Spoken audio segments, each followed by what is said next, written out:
현대인의 정신질환 중에 분노 조절 장애가 급증했습니다. 10년 사이에 5배 정도의 증가율을 보였는데 인터넷 속도가 느리다고 수리하러 온 기사를 못 참고 칼로 찔려서 살해했던 그런 사건도 있고, 아파트 외벽 작업을 하던 사람의 휴대폰에 음악 소리가 너무 크다고 갑자기 옥상에 올라가서 밧줄을 끊어버려 떨어져 죽게 한 사건도 있습니다.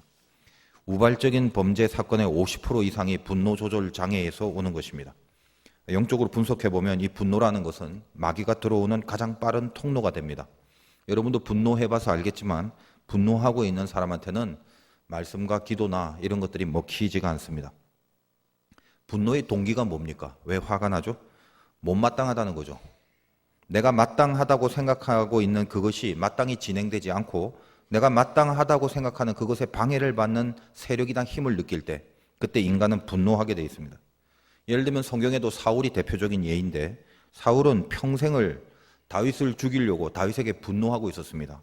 이스라엘의 왕으로서 얼마나 할 일이 많았겠습니까마는 사울의 인생을 이렇게 성경에서 보면 뭐 다른 거 별로 안 하고 쓸데없이 다윗 쫓아다니는 일에 수많은 시간을 낭비하고 살았던 것을 보게 됩니다. 다윗의 인기와 인지도가 골리앗을 죽인 이후로 상당히 높아지기 시작했습니다. 그래서 사울은 천천히요, 다윗은 만만이다. 그 동네 아줌마들이 밥 먹고 심심해서 자기들끼리 하는 그냥 소리거든요. 근데 그것을 사울이 들었습니다. 그때부터 사울은 다윗을 못마땅하게 생각합니다. 성경 표현에 의하면 사울에게 악신이 들매, 즉 악한 영이 들어오니까 창을 들고 그 앞에서 연주를 하고 있는 다윗에게 창을 2번씩 던져서 다윗을 죽이려고 합니다. 지금 다윗은 사울을 위하여, 사울의 마음을 편안하게 해주기 위하여 음악 연주를 해주고 있는 참 착한 다윗이었는데, 그 착한 다윗을 향하여 창을 던져버립니다. 죽이려고. 분노가 폭발하게 된 거죠. 지금 다윗이 누굽니까? 이스라엘 두렵고 떨어하는 그들을 대표하여 골리앗을 죽여준 사람입니다. 그래서 다윗 때문에 사울의 그 포지션이 굉장히 높아지지 않았습니까? 또 사울을 위하여 그 음악을 연주해주고 악기를 연주해주는 그런 자기만을 위한 이 다윗의 모습들, 이것들이 사울에게 악한 영이 들고 분노가 올라오기 시작하면서 다윗의 좋은 점이 하나도 보이지 않게 되더라는 것입니다. 딱 하나입니다. 단지 내 생각에 못마땅한 그 부분, 이게 해소되지 않은 채 사울에게 있어서 다윗은 끝내 죽여버려야 될 존재로만 남게 될 뿐, 그 외에는 아무것도 아니고 그 외에 자기에게 좋은 부분으로 다가오는 다윗의 모습은 하나도 안 보이더라는 것입니다. 제가 여러 번 말씀드리지만 믿음이라는 것은 전체를 바라볼 수 있는 시력이라고 그랬어요. 전체를 본다는 건 지금 보이는 그것에서 내 생각의 확장을 할 수 있는 거, 이게 전체를 보는 능력인데, 특별히 하나님을 믿고 살아가는 우리들에게 있어서 이 생각의 확장이라는 것은 어떤 문제에 대하여 하나님이 그 문제에서 하실 분야가 또 따로 있다라는 것을 믿고 그거를 볼 수 있을 때까지 기다려줄 수 있어야 된다, 이겁니다. 그러니까 하나님이 또 따로 해야 될 또 다른 전체의 분야, 그게 분명히 있다라는 거예요. 그게 구체적으로 뭔지는 몰라요. 그러나 그게 있다라는 걸 알고 믿고 있는 거죠. 살다 보면 못마땅한 일이 생길 때가 있습니다. 어떤 못마땅한 일이 생길 때 그게 내 전체 인생에 분명히 도움이 될 수 있는 부분이 반드시 있단 말이에요. 정확한 건 몰라도. 왜냐? 우리는 하나님을 믿기 때문에 그 일에 대하여 하나님이 하실 분야가 분명히 있다는 걸 알아야 되잖아요. 그거 없이 우리가 어떻게 하나님을 믿겠습니까? 그런데 거기까지 우리의 마음이 기다려주지를 못하는 거예요. 사울이 보세요. 전쟁을 앞두고 있습니다. 근데 하나님 앞에서 제사를 지내야 되는 거 뻔히 알고 있어요. 제사는 제사장이 지내야 된다는 것도 알고 있습니다. 근데 사무엘 제사장이 빨리 오지 않는다는 이유로 급하게 자기가 제사를 지내버리죠. 사울은 잘 알고 있습니다. 율법에 그렇게 하면 안 된다는 걸 엄연히 알고 있으면서도 백성들이 제사가 늦어지는 이유로 조금씩 흩어지기 시작하는 순간, 그것을 보자 이 사울의 마음이 굉장히 급해졌습니다. 사울이 무엇을 본 것입니까? 하나님을 본 게 아니라 인간을 본 거죠. 다른 말로 해서 지금 전쟁에서 힘이 필요한데 자기 힘의 세력이 하나님이어야 하는 것이 이스라엘인데도 불구하고 그 이스라엘의 왕인 사울이 그 나라의 힘을 하나님이 아닌 인간의 쪽수에 딱 놓게 되는 순간 흩어지네. 숫자가 줄기 시작하네.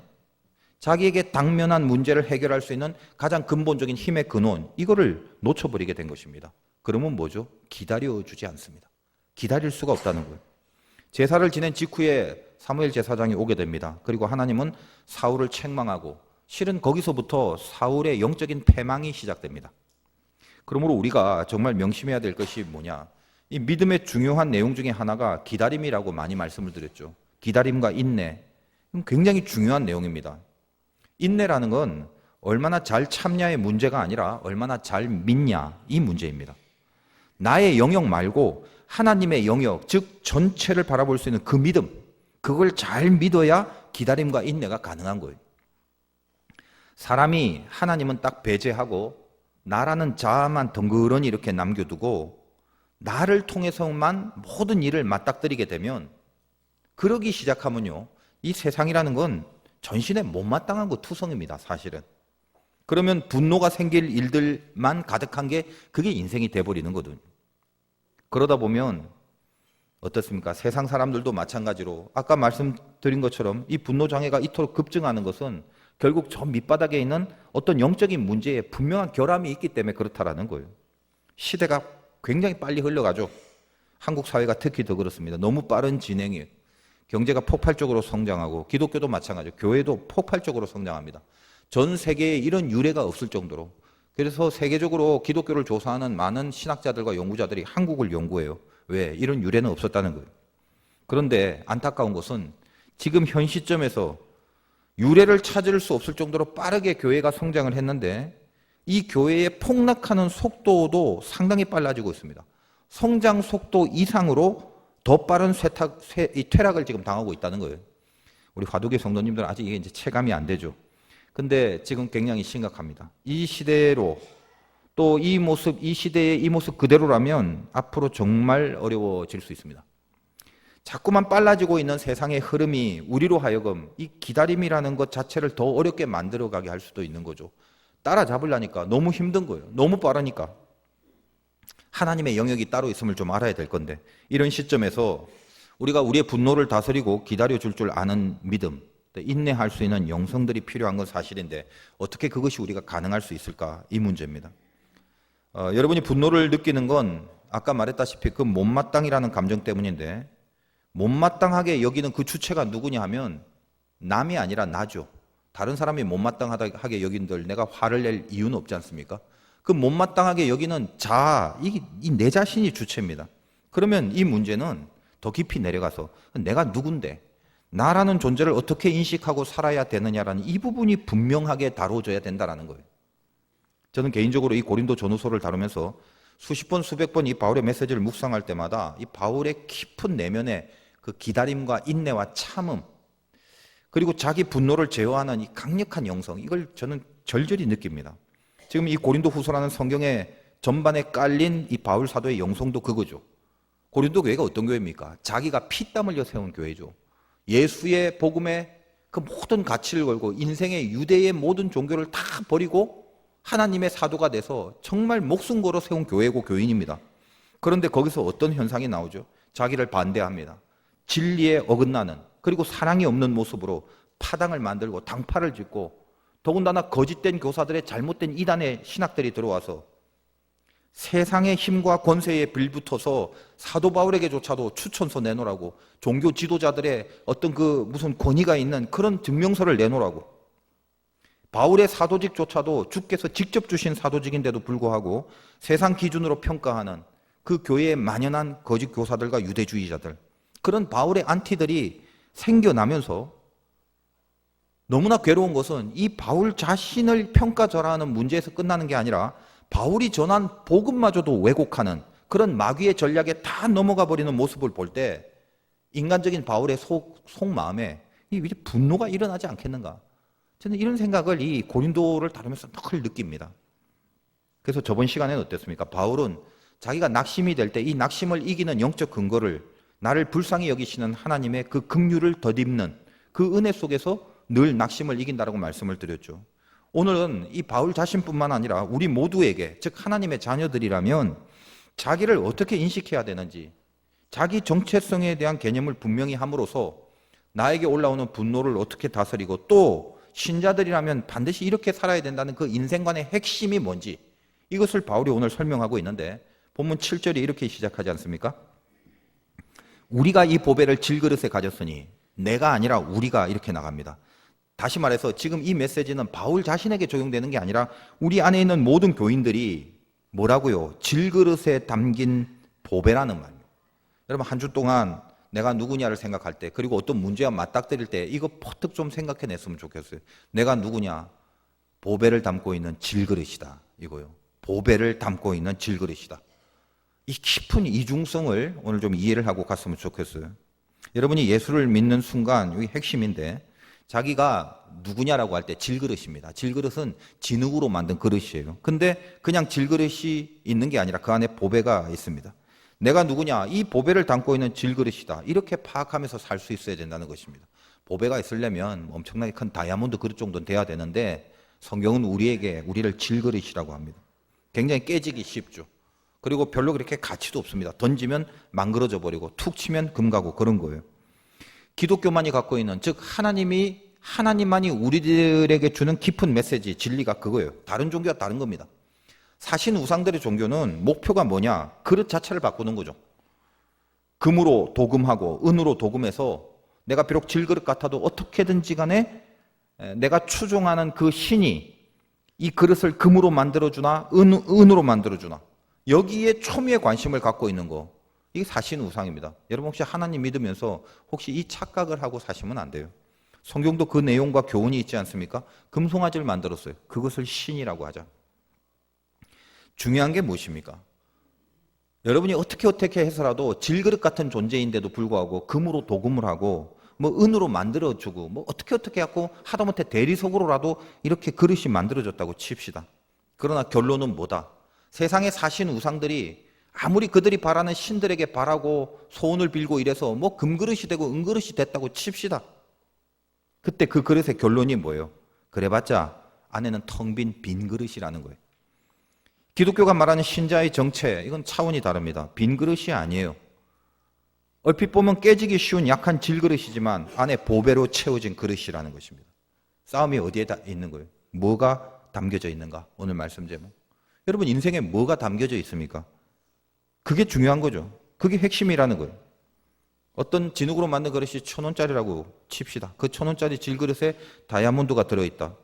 그러면 그 그릇이 좀 깨지거나 금이 간다고 해서 야 이거 1,000원짜리인데 깨졌으니까 내가 100원만 줄게 나한테 팔아라 이럴 사람은 없죠. 아니면 본래 1,000원인데 내가 큰맘 먹고 좀 깨져도 내가 1,000원에 다시 사줄게, 그렇게 나오지 않습니다.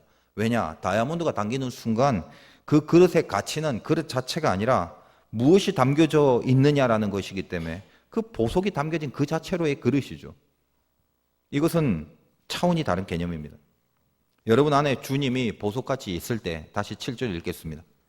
우리가 이 보배를 질그릇에 가졌으니 이는 심히 큰 능력은 하나님께 있고 우리에게 있지 아니함을 알게 하려 함이라. 여러분 기독교 신앙을 가지면서 제발 이거를 명심하시기 바랍니다. 큰 능력이 하나님께 있고 우리에게 있지 않. 이걸 알아야 되고 이걸 깨달아야 되는 이유가 어디 있는가? 여러분이 예수를 믿으면서 가장 안타까운 게 뭐냐 하면 하나님의 심히 큰 능력이 담겨져야 되는데 하나님을 여기에 담고 살라고 하지 않는 거예요. 그럼 뭐에 집중하냐? 전부 그릇 만들기에 집중해요. 하나님, 내가 이게 금이 돼야 돼요. 내 그릇이 쟤보단 좀 더 비싼 그릇 제품으로 좀 만들어 주세요. 급합니다. 빨리 더 나은 그릇으로 만들어져 가려고. 그래서 자기 그릇이 자기가 생각한 것에 비해 못마땅하면 참을 수 없고 견딜 수 없고 분노가 올라옵니다. 이 안이 텅 빈 그릇인데도 여전히 하나님을 담을 생각을 안 해요. 보배를 담을 생각을 안 합니다. 그릇만 금이 되기를 추구하는 그런 신앙의 인생을 살아갈 수 있다는 것입니다. 그럼 하나님은 뭔데? 하나님은 안에 담긴 존재가 아니라 그릇 밖에서 내 그릇을 금으로 칠해주는 역할만 하는 존재, 그거면 충분한 거죠.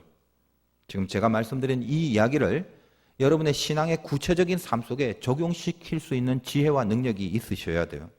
여러분 명심하세요. 빈 그릇은 어떻게 만들어지더라도 금이든 음이든 그것은 못마땅한 그릇으로 되어버립니다. 결국은 깨지게 되는 그릇이에요. 텅 빈 그릇의 결론은 결국 깨질 때는 다 깨져버립니다. 아무것도 남지 못해요. 결국 빈 그릇은 그 결론이 못마땅입니다. 분노할 수밖에 없는 인생이에요. 그러나 진짜 신자의 모습은 어때요? 내가 깨지더라도, 내가 금이 가더라도 내 안에 주님을 담는 그곳으로 나의 나됨을 그걸 만들어가고 있는 거죠. 내가 누구냐? 나 깨지더라도 보배를 담고 있는 그릇이다. 8절 9절을 읽겠습니다. 우리가 사방으로 우겨쌈을 당하여도 쌓이지 아니하고 답답한 일을 당하여도 낙심하지 아니하고 박해를 받아도 버림바 되지 아니하고 거꾸로 트림을 당하여도 망하지 아니하고 네 가지가 나오죠. 사방으로 우겨쌈을 당한다. 그런 경험 없습니까? 막 꼼짝달싹 어디 피해갈 수도 없는 그런 막막함들이 막 쪼여오는 이런 거. 그리고 답답해요. 막 속이 터질 것 같아요. 답답한 일. 그 다음에 박해. 내가 하나님을 족족 방해하고 막고 회방하고 그리고 마지막에 거꾸로 트림, 쓰러뜨려 버리는 이런 것들. 이런 내용들이 사도 바울이 당한 건데 그리고 모든 신자들이라면 인생 속에서 경험해야 될 것들인데 이게 전부 뭡니까? 그릇 깨질 일들이죠.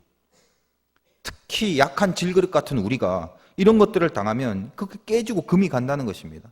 근데 그 깨지는 사건을 통해서 결국은 뭐다? 내 안에 있는 것이 드러나게 되므로 내 안에 주님이 있다는 것이 더 명확해진다는 거예요. 10절. 우리가 항상 예수의 죽음을 몸에 짊어짐은 예수의 죽음을 짊어진다는 게 뭡니까? 그가 죽은 것처럼 그 죽음을 내가 짊어진다. 내가 깨지는 거예요. 내가 금이 가고 내가 죽는 거예요. 그 짊어짐은 예수의 생명이 또한 우리 몸에 나타나게 하려 함이라. 그게 뭐죠? 내가 깨짐으로 그걸로 끝나는 게 아니라 내 안에 주님이 드러나는 거예요. 여러분이 아무리 질그릇이라서 좀 깨진다 해도요, 보배가 담긴 그릇의 주가는 떨어지지 않죠. 오히려 어떤 겁니까? 그 그릇이 안 깨지고 있을 때는 이 안에 보석이 있는지 보배가 있는지 남들은 잘 모를 수 있는데 깨져버리는 순간 그 그릇 안에 확실히 보배가 있다는 것을 분명하게 보여주게 되는 역사로 연결이 되잖아요. 그게 사실 우리의 삶이 되지 않습니까? 여러분, 우리 믿음이 목표가 있어야 되죠. 여러분, 예수 믿는 목표가 뭡니까? 하나예요, 하나. 나는 죽고 예수는 살고. 여러분이 그것에 대한 희열, 또 그것에 대한 마음의 소원, 적어도 그것이 맞다라는 것에 대한 동의가 없다면 여러분 기독교인이 아니에요. 내가 죽고 예수는 살다. 이것이 모든 믿음의 목표입니다. 예수는 죽고 난 좀 살면 안 돼요? 그런 건 없어요. 오늘 말씀으로 설명하자면 나는 죽고 예수는 산다라는 말은 그릇은 깨지지만 내 안에 보배가 있기 때문에 이 보배는 드러난다. 그것이 신자의 인생이고 그것이 신자의 정체성이라는 거예요. 살다 보면 사방에서 우겨쌈을 당하고 답답하죠. 박해가 오죠. 거꾸로 팀을 완전히 쓰러져 바닥을 치게 되는 그런 경우가 있죠. 그러나 그런 경우에도 분노하지 않을 신자만의 능력, 그것이 보배를 담고 있는 질그릇이라는 이 생각에 분명히 붙잡혀 있을 때 가능하다는 것입니다. 못마땅한 순간이 있습니다. 왜 없겠습니까? 성경식으로 하면 바로 그때가 내가 깨질 수 있는 기회죠. 여러분 솔직히 인생에서 깨져봤기 때문에 지금 이 화창한 봄날에 주일날 안 놀러 가고 여기 있는 거 아닙니까? 깨져봤잖아요. 깨져보니까 내 속에 보배가 있는 걸 깨질 때 발견하죠. 여러분이 건강할 때, 돈 많을 때, 풍성할 때, 잘 나갈 때, 권세 있을 때, 뭐 그럴 때가 있었는지는 모르겠지만 그럴 때 여러분 안에 하나님의 보배를 느낀 적이 있나요? 전혀 그렇지 않습니다. 내가 습관적으로 교회를 어릴 때부터 다녔다라는 문제와 달리 정말 내 안에 하나님 앞에 붙잡게 되는 그 순간은 언제입니까? 내가 질그릇이 돼서 깨질 때거든요. 왕창 망해봐야 되고 건강을 모조리 잃어봐야 되고 관계가 다 깨져갖고 어디 빌붙일 만한 것도 없을 그때가 돼야 비로소 알게 모르게 내 안에 있는 보배가 신비하게 빛을 발하고 있어요. 그때 알게 되는 거예요. 내 안에 보배가 있었구나. 그리고 이 보배를 나에게 드러내기 위하여 하나님은 나에게 깨질 수 있는 상황을 주셨구나. 시간이 지나가고 그 보배가 정말로 깊이 인식될 때 이 내용과 그 깨짐에 대한 섭리를 그때 드디어 이해를 하게 되는 거죠. 저도 마찬가지입니다. 인생에 깨지지 않았으면 제가 지금 이 가운 입고 여기에 있겠어요? 제가 어디를 봐서 목사처럼 생겼습니까? 그런데 하나님 앞에 이렇게 감사하게 귀하게 믿음의 생활을 잘 할 수 있고 주님을 드러낼 수 있는 삶을 살 수 있는 거기까지 내가 깨져보니까 내 안에 보배가 있다는 걸, 하나님이 내 안에 들어와 계신다는 걸 그때 알게 되는 거거든요. 여러분이 깨질 일이 있을 때 너무 서글퍼하지 마세요. 여기 사방에 우겨쌈을 당하고 사도 바울과 같은 그런 초고수들도요, 핍박과 박해와 거꾸로 트림을 당하는 그런 일들이 있었는데 저와 여러분이 뭐라고 인생에 별거 아닌 문제가 오면 그것 때문에 아닌가 보다, 하나님이 날 버렸나, 예수 믿으면 뭐하나, 아니 도대체 이런 말을 뭘 어디에 근거를 대고 하십니까? 지금 바울이 그렇다는데 착각하시면 안 돼요. 나는 질그릇이란 걸 잊어버리지 마세요. 금그릇, 은그릇, 금강석 그릇 되려고 하지 말고 깨지기 쉬운 흙그릇인데 단지 내 안에 주님의 보배가 담겨져 있다는 거예요. 이걸 잃어버리시면 안 됩니다. 사도 바울이 바로 그거죠. 바울도 못마땅한 순간이 있을 것입니다. 그러나 그때마다 본인이 깨질 수 있는 기회라는 걸 알았어요. 질그릇이 깨지고 보배가 드러나서 그 보배가 빛을 발하게 되는 거죠. 그러면서 우리에게 그 얘기를 하면서 인생을 이렇게 풀어가라라고 메시지화 시킨 것입니다. 조금 어려운 본문이지만 12절부터 보겠습니다. 이렇게 쉬운 구절은 아니에요. 그런즉 사망은 우리 안에서 역사하고 생명은 너희 안에서 역사하니라. 바울이 자기가 당한 고난과 환난을 자기를 깨는 도구로 사용하고 자기를 깨므로 내 안에 있는 그리스도의 빛을 내므로 어떻게 됐다는 거예요. 이게 사망은 우리 안에서, 자기 안에서 사망이 이루어졌지만, 내가 깨졌지만 그걸 갖고 고린도 교회를 향해 바울이 성가를 부리거나 성질을 내거나 분노를 발하거나 저주만 하거나 이게 아니라, 다시 12절, 사망은 우리 안에서 역사했지만 생명은 너희 안에서 역사하느니라. 내가 깨지고 보배가 드러나니까 어때요? 오히려 그것 때문에 저들은 살아나는 생명의 메시지가 전해지더라. 이 얘기를 하는 것입니다. 내가 깨짐으로 다 죽어버리는 게 아니라, 빈 그릇이라면 깨지는 순간 끝나는 거죠. 근데 내가 깨짐으로 죽는 게 아니라 내 안에 보배와 같은 생명이 나를 살리고 다른 사람까지도 살려내는 역사를 하게 되더라는 것입니다. 그 고백을 지금 하는 거예요. 우리 모두도 그런 인생이에요. 내가 죽어 깨어서 그 다음에 어떻게 졌나요? 내가 깨져서 남들 살린 일, 그게 우리 인생이에요. 사실은 주님이 그렇게 하셨듯이. 왜냐? 바울은 빈 그릇이 아니라는 걸 알았습니다. 주님이 담겨져 있는 보배를 담은 그릇이기 때문에 이게 가능하다는 얘기를 하는 거예요. 다시 한번 13절 보겠습니다. 기록된 바 내가 믿었으므로 말하였다 한 것 같이 우리가 같은 믿음의 마음을 가졌으니 우리도 믿었으므로 또한 말하노라. 이 시편을 배경으로 한 설명인데 이 설명까지 하려면 너무 기니까 핵심적인 게 무슨 말이냐면, 우리가 같은 믿음을 가졌다. 다시 말해 지금까지 말한 이 보배를 담은 질그릇이라는 자기 정체성에 대한 확신, 내가 이거에 대한 믿음이 있다. 그러니까 내가 깨져도 내 안에 주님이 살아난다는 믿음이 있기 때문에 그 보배 같은 주님이 14절 주 예수를 다시 살리시니가 예수와 함께 우리도 다시 살리사 너희와 함께 그 앞에 서게 하실 줄을 아노라. 이는 모든 것이 너희를 위함이니 많은 사람의 감사로 말미암아 은혜가 더하여 넘쳐서 하나님께 영광을 돌리게 하려 함이라. 그 보배 같은 주님이 우리와 너희를 다 살리시고 내가 깨지더라도 마지막엔 결국 영광을 돌리게 만들어 주신다는 약속, 이것이 신자의 약속이다. 이걸 선포하는 내용이라는 것입니다. 정리하면 이런 거예요. 어떤 일이든지 그것을 만약에 하나님이 풀어가신다면 하나님의 코스가 있습니다. 우리 인생은 어때요? 어떤 일을 내가 풀어가거나 세상이 풀어가면 안 되겠죠. 그 일에 대하여 하나님이 풀어가시는 게 제일 옳고 제일 정확하고 제일 좋은 것 아니겠습니까? 그럼 우리는 뭐냐? 그 문제를 하나님이 풀어가시도록 해야 되겠죠. 근데 풀어가실 때 코스가 있어요. 제일 첫 코스가 뭐냐? 먼저 깨트리는 작업을 하십니다. 하나님은. 그러니까 이 깨는 상황을 줘요. 왜? 우리는 보배가 들어가 있기 때문에 이 질그릇이 깨질 때 그때 강력하게 주님이 드러나서 어떤 일에 선봉해서 하나님이 그 일을 친히 영광 나타내시도록 간섭하신다는 것입니다. 그런 의미에서 하나님은 우리를 이 싸움의 용사로 부르거나 군인으로 불렀다는 모든 내용 속엔 뭐가 포함되어 있냐면 그 일을 하나님이 싸워주시고 하나님이 해결해 주신다는 약속이 사실은 깔려 있는 거예요. 세상의 고난과 사방에서 우겨쌈을 당하는 혹독한 환란이 온다 할지라도 하나님이 우리들에게 말씀하시는 건 뭐냐? 네가 자녀라면 자녀의 운명은 저 세상 고난 따위가 거꾸로 틀릴 수 없다는 거예요. 그거 얘기하는 거예요. 깨졌냐? 상처가 갔냐? 그러나 너는 빈 그릇이 아니라 내가 들어가 있는 그릇이다. 깨진 것이 네 운명이 깨진 게 아니다라는 거예요. 깨졌을 때 더 빛날 수 있는 거, 그게 내가 너희를 움직이는 간섭이다. 이 얘기하는 거죠. 대표적으로 모세가 샘플이 강력하게 쓰임받지 않습니까? 모세가 강력하게 쓰임받는 역사, 첫 코스가 뭐예요? 하나님이 모세로 하여금 인생에서 가장 못마땅한 상황, 그걸 만들어 놓지 않습니까? 88할 40살에 가장 잘 나가야 될 때에 가장 척박한 사막 광야에 들어가서 정말 풀필이 불면서 양떼 모는 대릴 사이 역할을 합니다. 40년을 오늘 성경의 표현에 의하면 답답함을 당하여도 얼마나 답답했겠어요. 40년을. 무슨 원래부터 양치던 사람이었어요? 나름 바로의 왕궁에 서던 왕자 아닙니까? 40년을 그렇게 살았다고요. 남의 일이라고 그냥 그런가 보다고 생각하시면 안 돼요. 이 40년의 답답함을 이 코스웍이 첫 번째였어요. 그리고 나서 그 다음에 80이 돼서 부릅니다. 질그릇 안에 보배가 담겨져 있는 걸 본 거죠. 그것을 모세로는 이 떨기나무 불꽃 가운데 하나님이 보여주신 사건과 연결이 됩니다.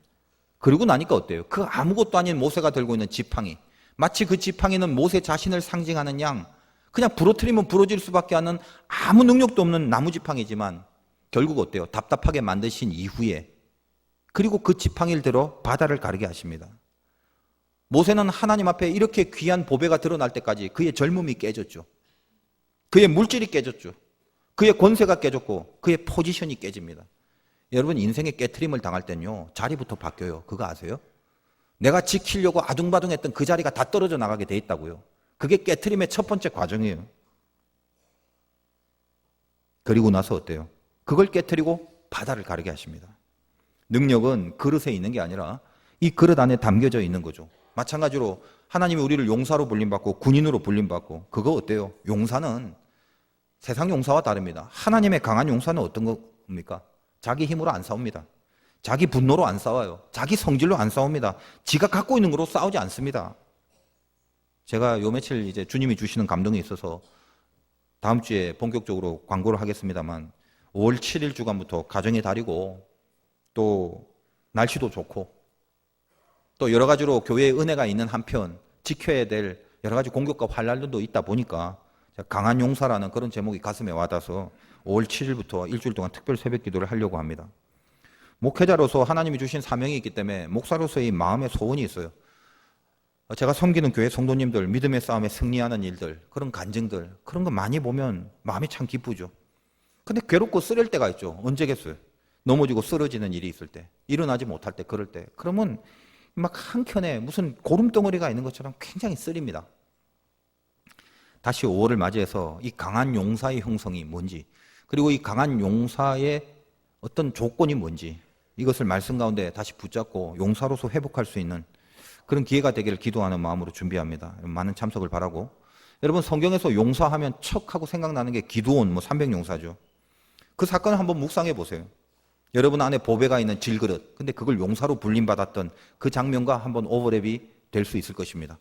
300명, 얼마 안 되는 숫자입니다. 거기서 미디안 13만 5천 명을 이겨요. 게임 자체가 말도 안 되는 게임이죠. 드라마죠, 이거는.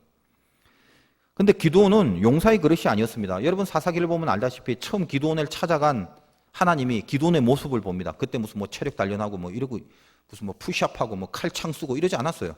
포도주 틀이라는 조그만 틀에서 밀을 추수해서 이거 먹어야 되는데 밀을 까고 있었어요. 추수라는 게 커다란 데서 막 타작을 해야 되는데 미디안이 와서 뺏어갈까 봐 두려워갖고 밀을 손바닥으로 까고 있었다는 거예요. 두려워서 밀 까던 사람이에요. 그리고 나서 어떻습니까? 그가 하나님 앞에 바알과 아세랑을 상을 찍으라고 그렇게 명령을 받았는데 그것도 쫄아갖고 감히 대낮에 행하지 못하고, 성경의 표현에 보면 밤에 몰래 행하는, 밤에라도 행하는 순종도 참 귀한 겁니다만 어쨌든 낮에 나가서 전반적으로 용사다운 모습으로 기치를 발휘하지는 못했다는 거예요. 바로 이런 기드온에게 하나님이 찾아가서 첫 마디가 뭐냐면 큰 용사요, 그렇게 부릅니다. 기드온 편에서는 말이 안 되죠. 말이 되는 소리를 해야지. 지금 밀 까고 있는 내 모습 보세요. 포도주 틀 속에서 어떻게 나에게 큰 용사라는 얘기를 하십니까? 근데 성경을 읽어보면 큰 은혜가 되는 게 하나님이 큰 용사라 부르고 나서 곧바로 이어지는 문장이 뭐냐? 여호와께서 너와 함께 계시도다. 그렇게 말하는 거예요. 이미 가르쳐줬어요. 용사의 개념을. 큰 용사요, 여호와께서 너와 함께 계신다. 하나님은 마지막 싸움에서 3만 2천 명을 데리고 출전하는 기드온에게 숫자 줄이라고 그럽니다. 지금 3만 2천도 작죠. 13만 5천을 어떻게 이겨요? 그런데 3만 5천도 많대요. 그래서 여러분 성경에 보면 알다시피 2만 2천 명 돌아가고 1만 명 남아요. 달랑 1만 명. 이제 모든 소망이 끊어졌죠. 3만 5천 명 갖고도 어떻게 비빌 수 없을 것인데 1만 명은 이미 게임이 안 되는 거예요. 근데 더 기가 막힌 건 그것도 많대요. 그래서 마지막에 1만 명 중에 9,700명 돌려보내고 300명 남습니다. 그 300명 데리고 가라고 하죠. 그 300명 선택하는 순간이 그 사건이 있잖아요. 물 먹게 합니다. 근데 그 중에 300명은 마치 강아지가 할 듯이, 성경엔 개라고 돼 있어요. 개가 할 듯이 손바닥으로 이렇게 펴서 핥아 먹어요. 그 300명. 나머지 그냥 머리 쳐박고 꿀꺽꿀꺽 먹었겠죠. 그 손으로 떠서 강아지처럼 핥아 먹는 개들을 데리고 가라 이거예요. 무슨 이렇게 성경 주석 같은 데 보면 그런 좀 얘기들이 많아요. 이렇게 그 300명은 용사들이라서 이렇게 손으로 이렇게 떠서 군인들이 이렇게 전방 후방 주시하면서 아주 그 용의주도한 군사들, 특공대 자격들이 있어서 이들만 따로 뽑았다, 그렇게 설명을 하는데 이 말도 안 되는 설명 같고요. 뭐 어떻게 해석을 해도 별 문제는 없습니다만 제 생각으로는요, 이 손으로 떠서 핥아먹는 그 군인들은 성경에도 강아지, 개라고 표현을 했단 말이죠. 개처럼 핥아먹는. 이 사람도 어떤 사람이에요? 이 군인다운 사람이 아니죠. 제일 소심하고 전투 능력이 없고. 그 왜 그래요? 뭐 9,700명보다 목이 덜 말라서 그랬겠나요? 아니죠. 목은 말라 죽겠는데도 왜 이렇게 떠먹어요? 이유는 하나예요. 쫄아서, 두려워해서 어디 공격당할까 봐. 용이 주도한 거예요. 지금 1만 명이 먹고 있는데 제 생각엔 그게 아닌 것 같아요. 제가 군목 시절에 이렇게 동기들 선후배들하고 목욕탕을 갔는데 그 사우나를 막 하면 이렇게 땀이 나잖아요. 그럼 찬물에 탁 들어가면 시원하잖아요. 푹 들어갈 때. 근데 그때 아주 여성스러운 후배가 하나 있었는데 이 후배가 찬물 옆에 이렇게 오더니 손바닥으로 이렇게 어깨에 끼얹으면서 아이 시원해? 아이 시원해? 뭐 이러고 있더라고요. 제가 야, 그거 빨리 들어가. 얼마나 여성스러운지. 얼마나 소심하게 먹어요. 용사 아니에요. 무슨 특공대예요, 특공대는. 다 쫄아서 그런 건데. 근데 그러든 말든 여하튼 하나님은 전투 능력이 없는 300명을 선택했어요. 전투 능력이 없을 뿐만 아니라 9,700명에 비해서 두 부류밖에 없는데 그냥 막 마시는 사람과 손바닥으로 떠서 마시는 사람의 비율이 9,700대 300이죠. 하나님 뭘 선택한 거예요? 300. 이 연약한 숫자를 선택한 거예요. 그래서 제 생각에는 9,700명이 손바닥으로 핥아먹었으면 하나님은 그 9,700명을 선택하는 게 아니라 그냥 마신 300명을 선택했을 것 같아요. 왜?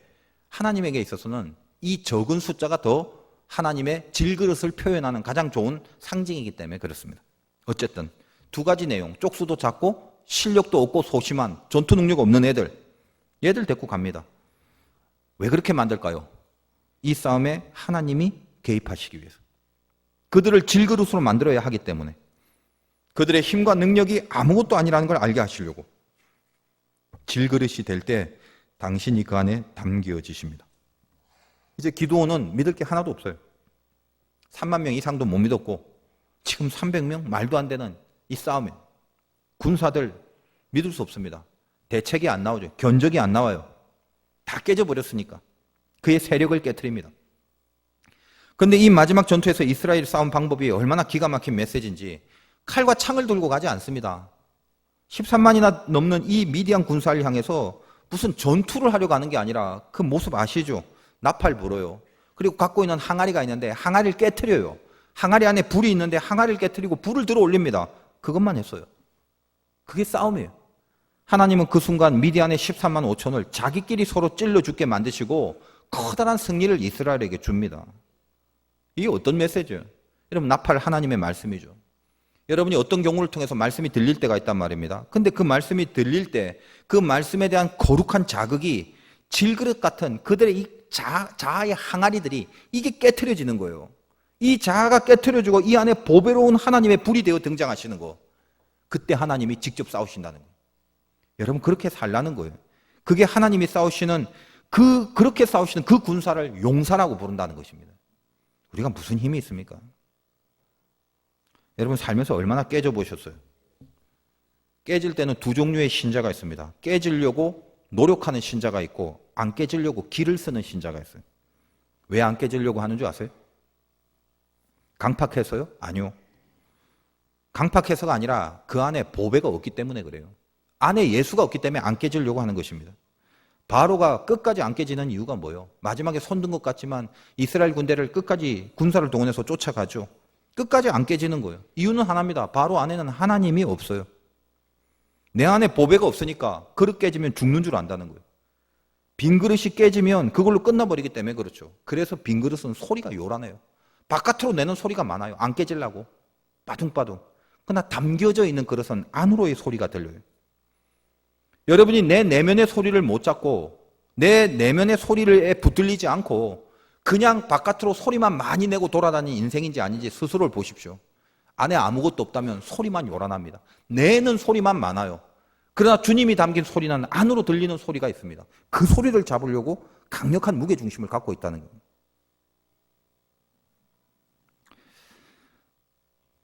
주님을 담고 있는 저와 여러분이 여러분 안에 진짜 주님이 담겨져 있다면 항상 깨지는 사건이 있어야 됩니다. 당면한 문제들 앞에서 주님 때문에 깨진 적이 있는지 한번 살펴보세요. 여러분이 만약 주님 때문에 그거를 깨트려 버렸다면 하나님의 사람이죠. 난 왜 이렇게 안 깨질까? 혹시 그런 애통함이 생긴 적이 있습니까? 그런 애통함도 만약 있다면 하나님이 담긴 질그릇의 본래의 모습이라는 거예요. 그러므로 여러분이 이걸 생각해 보세요. 내가 지금 깨지려는 노력을 하고 있는지, 진짜 깨트리는 것도 중요하고 또 깨지려는 노력이 내 안에 있는지, 이게 내가 하나님 앞에 섰을 때 진짜냐 가짜냐를 가름하는 선명한 기준이 된다는 것입니다. 여러분, 바울이 자기를 변론하면서 바울 자신이 진짜라는 걸 어떻게 알아요? 바울이 어떻게 얘기를 합니까? 그의 능력, 그의 권세, 어떤 높은 당시의 종교 지도자들의 추천장, 맨날 이 거짓 교사들이 내놓으라고 하는 그거, 세상의 백그라운드를 갖고 들이내는 그거, 바울이 예수를 안 믿었다면 누구보다도 가장 강력한 스펙을 갖고 있었죠. 그러나 예수를 믿고 나서는 그런 세상적 원리로 안 살기로 했는데도 불구하고 그 교회의 거짓 교사들과 유대주의자들은 아직도 세상의 모양과 조건을 사도 바울에게 요구하고 있습니다. 그가 왜 진짜입니까? 그런 것 때문에? 그런 것으로 판단하지 않는다고 하는 거죠. 여러분, 사도 바울에게 있는 진짜 사도의 증거가 뭡니까? 오호라, 나는 공고한 자로다. 그 고백 아니에요? 자기 안에 두 법이 늘 싸운대요.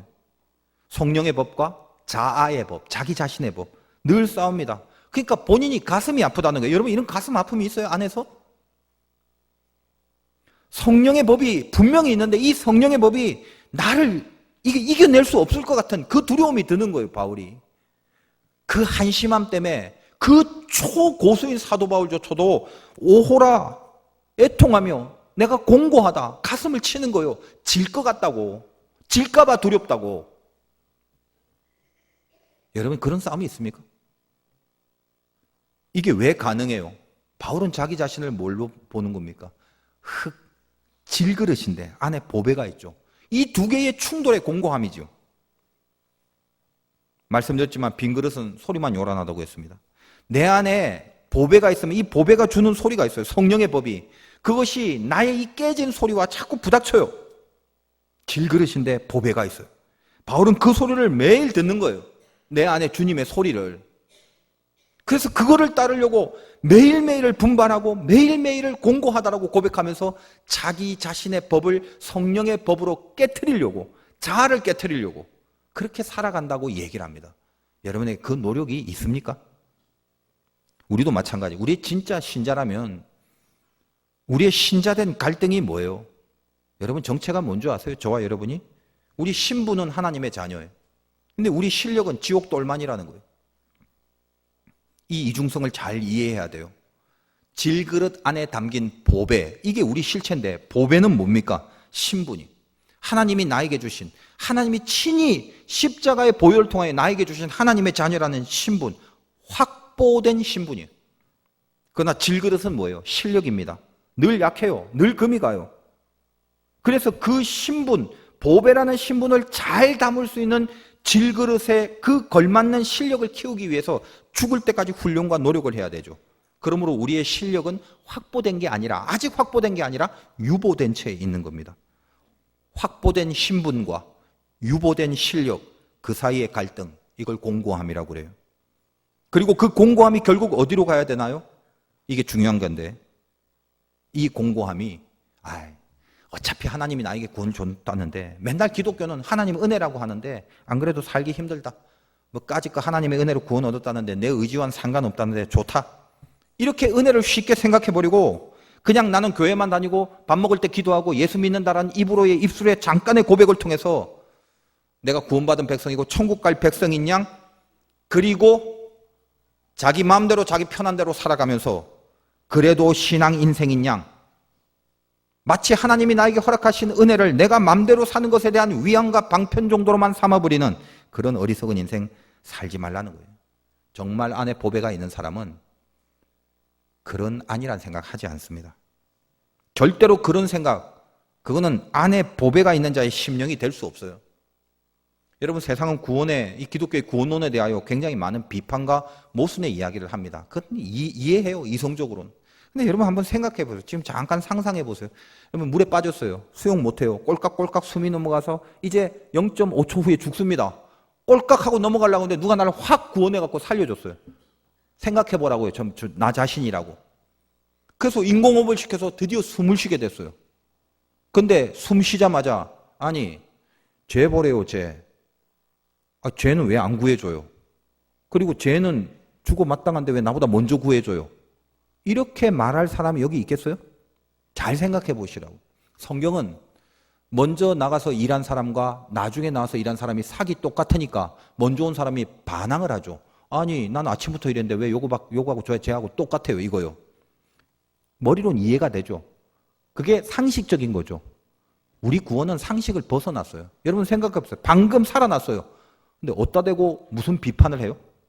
쟤는 왜 저라고 얘는 왜 저라고 그렇게 할 수 있는 사람이 여기 몇 명이나 돼요. 진짜 꼴깍하는 순간 살아났다면. 잘 생각해 보세요. 살아난 사람이 정말 살아났다면요. 그냥 이게 어떤 사건과 스토리를 동화책 읽듯이 읽는 게 아니라 내가 진짜 죽었다 살아났다면 남는 거는 감사밖에 없죠. 그렇지 않아요? 여러분이 구원을 받고 마음속에 덩그러니 남는 거 감사잖아요. 이해는 해요. 세상 사람들이 야, 뭐 예수 믿는 사람 하나님이 다 구원시켜준다며? 알아요. 이해해요. 그런 비판할 수가 있어요. 그러나 어떤 겁니까? 머리로 하는 싸움이 아니에요. 이거는 당한 자의 싸움이에요. 구원받은 자의 엄연한 현실이에요. 내가 구원을 받았기 때문에 건져냄을 당했기 때문에 진짜 보배가 내 안에 있기 때문에 여러분이 아무리 질그릇이라도 진짜 주님이 여러분 안에 있는 거 맞습니까? 정말 보배가 있다면 드디어 우리에게는 남아있는 건 딱 하나밖에 없어요. 질그릇이라도 이 보배를 담아두려는 눈물겨운 분발이에요. 여러분 가슴 속에 좀 약하더라도 분발이 살아있습니까? 그럼 됐습니다. 그 분발이 있다면 여러분들은 보배를 담고 있는 질그릇이지만 하나님의 자녀임이 틀림없어요. 오늘 하루를 산다는 건 오늘 하루를 죽는 것과 같습니다. 여러분 어제를 살았습니까? 어제를 살았다는 건 어제가 없어진 거죠. 어제가 죽은 거예요. 우리는 매일매일 하루하루를 나를 죽임으로 살아가는 인생입니다. 그러다가 하나님의 때에 우리는 이 땅에서 육신의 모든 것을 끝내고 결국 마지막 죽음을 또 당할 것입니다. 인간에게 죽음이 있다는 게 얼마나 큰 하나님의 상징인지 몰라요. 인류 역사상 예외 없는 거 딱 하나. 이 모든 인간의 다양성에도 불구하고 예외 없는 사건 하나는 죽음입니다. 여러분의 노후를 준비하지 말고 여러분의 사후를 준비해 보세요. 왜냐? 죽음은 피할 수 없는 거기 때문에 그렇죠. 그리고 그걸 통하여 우리들에게 큰 상징을 줍니다. 깨진다. 언젠가 다 깨진다. 그리고 죽는 그 순간에 호련히 주님이 드러나듯이 지금 이 땅에서도 네 안에 있는 보배가 드러날 수 있도록 매사 네가 당면하는 일 가운데 하나님이 드러나고 주님이 드러날 수 있도록 너의 깨짐에 대한 훈련과 연습을 하라 이겁니다. 여러분 당장 만나는 사건 지금 고민하고 있는 그 문제 보세요. 거기에 내가 죽고 주님이 살아날 것을 기대하면서 생각하고 고민하고 판단한 적 있나요? 그거 하시라는 거예요. 교회만 왔다 갔다 하는 걸로 내 신앙생활 때우지 마시고 구체적으로 나에게 당면한 그 사건 속에 내가 깨짐으로 내 안에 보배가 드러나고 내가 깨짐으로 주님이 그 일을 하시는 그 하나님이 하시는 영광의 길을 하나님께 이양하는 그 선택, 그 계획과 그 고민을 해보시라는 거예요. 그럼 정답이 나오게 돼 있어요. 예수 믿는 사람은 너무 많이 고민하는 거 아니에요. 항상 기도하는 마음으로 하나님 이게 정말 주님의 뜻이 뭘까요? 이런 진짜 진심을 갖고 기도하면요 하나님이 마음을 확 주신다고요. 그게 하나님의 뜻이에요. 근데 중요한 건 이거 시간 지나면요 바뀌어요. 바뀌는 건 지 뜻이에요. 사실은 잘 생각하세요. 분노가 올라올 때 선택한 것은 하나님 뜻이 아닙니다. 그러니까 분노가 올라올 때는 처음 선택을 버려야 돼요. 기도할 때 선택한 것은 하나님의 뜻이기 때문에 기도하면서 선택한 것은 그 뜻이 처음 선택이 맞는 거예요. 대부분은 그렇게 붙들면은 다 맞게 돼 있습니다. 여러분 오늘 이 한 주간도 나는 질그릇인데 내 안에 보배가 있다는 걸 분명히 믿으신다면 확보된 신분과 이 유보된 실력 사이에서 내가 해야 될 것은 그 문제에 대하여 주의 뜻을 따르고 내 실력을 닦으려는 눈물겨운 분발밖에 없다고 그렇게 말씀을 드렸습니다. 삶 속에 한번 적용시켜 보십시오. 그 사람에 대해서 어떻게 해야 되겠습니까? 그 일에 대해서 어떻게 해야 되겠습니까? 이 문제에 대해서 어떻게 헤쳐나가야 되겠습니까? 내가 깨지고 내가 죽고 예수가 사는 방법이 뭔지를 한 번이라도 물어보세요. 정말 이게 하나님의 뜻인가를 구체적인 삶 속에서라도 한 번이라도 물어보세요. 짜장면이냐 짬뽕이냐라는 이 간단한 문제 앞에서조차도 하나님이 원하시는 것이 뭔가에 대한 의식적인 반응이 일어날 수 있는 것, 이것이 진짜 보배를 담고 있는 질그릇에 마땅한 모습입니다. 하나님이 여러분을 사랑하시고 여러분에게 가장 좋은 것을 주시기를 지금도 원하십니다. 여러분은 깨지기 쉬운 질그릇 같지만 보배가 담긴 운명이기 때문에 그 보배를 담아두려는 노력과 분발만 있다면 여러분의 삶은 주님이 이끌어 가십니다. 승리하시기를 주의 이름으로 축원드립니다.